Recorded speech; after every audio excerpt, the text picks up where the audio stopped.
Jim Cramer has been known as a finance media personality that historically has called certain trades and they've gone the opposite from what he has called. He has gotten a reputation to be bullish for a company and then for that company to not really perform the way that he would think they would perform.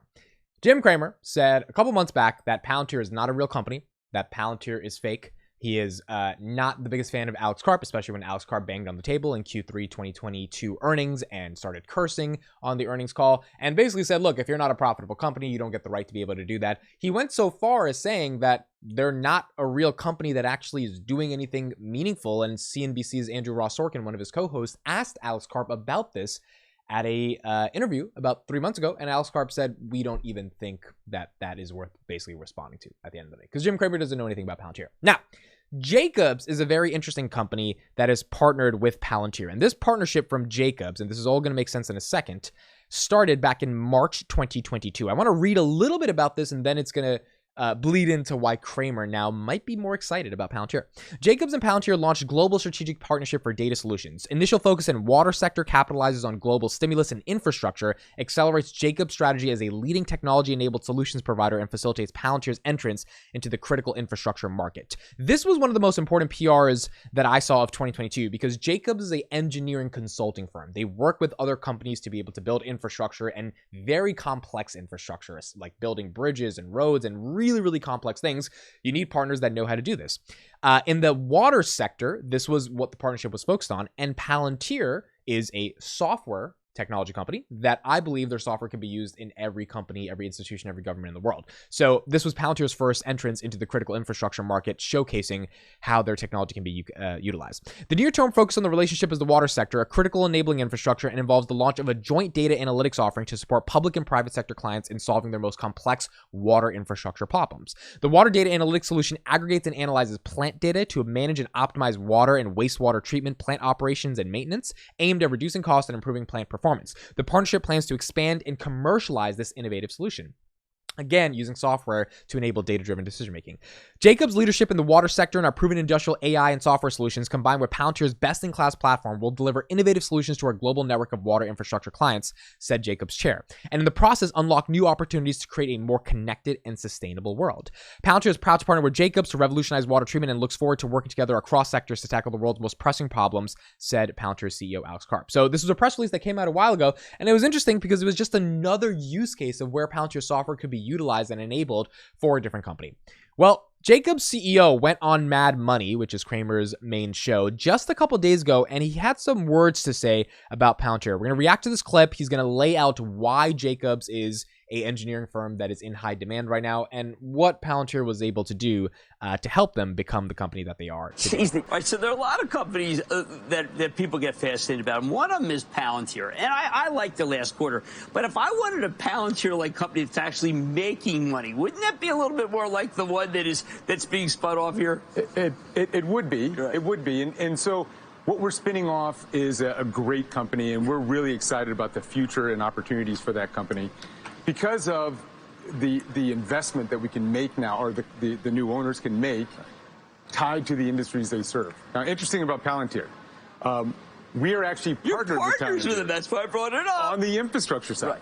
And so on the infrastructure side, those algorithms that Palantir has really are powerful. What do they use? Big data.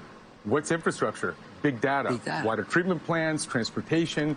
These are applications that together with Palantir, we're really redefining. All right, well, I turned positive on them last week. There was no denying. I don't want to take away from your company. There's no denying. They're about profitability now. So where are we in terms of all this money? So this was really interesting, right? And so you get right here on Cramer's Lightning Round, he said Palantir is shifting. They've got religion. They're doing the pivot. And by the way, Brock Bragato, who's the CEO of Jacobs, told me, look out, Palantir is doing some great stuff.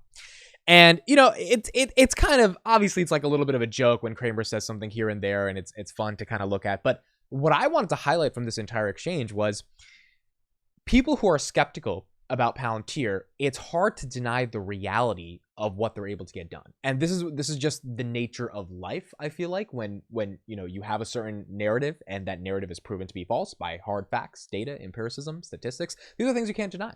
Results at the end of the day. And so when someone who has been using Palantir in their company to be able to build out essentially digital twins of their infrastructure business and then be able to enable those digital twins to help them make more faster, better decisions to win all the governmental contracts they're winning on the infrastructure side and commercial side, you've got to ask yourself, well, can I really say they're not a real company? Because I can just assert whatever I want, but if someone who's using them in partnership is saying their algorithms that are working with big data, what is infrastructure, a big data problem, is enabling us to be more effective, then at some level, you got to chalk it up and be like, I was wrong. And you know what? I did this.